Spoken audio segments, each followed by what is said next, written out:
تبارك الذي نزل الفرقان على عبده ليكون للعالمين نذيرا۔ اسلامی تاریخ، بنی ہاشم کا بائیکاٹ اور 3 سال کی قید۔ کفار مکہ کے ظلم و ستم اور روک تھام کے باوجود اسلام تیزی سے بڑھتا رہا۔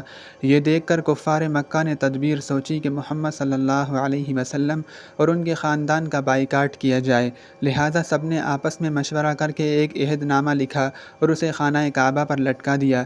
اس عہد نامے کے مطابق کوئی بھی محمد صلی اللہ علیہ وسلم اور ان کے خاندان والوں سے میل جول، لین دین اور شادی بیاہ نہیں کر سکتا تھا، لہذا رسول اللہ صلی اللہ علیہ وسلم کو بنی ہاشم اور مسلمانوں کے ساتھ ایک گھاٹی میں جانا پڑا جس کا نام شیعب ابی طالب ہے۔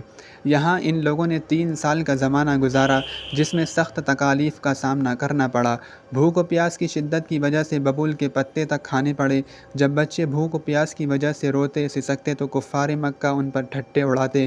3 سال کے بعد اللہ تعالیٰ کی رحمت اور ایسی مدد آئی کہ خود کفار ایک دوسرے کی مخالفت کرنے لگے۔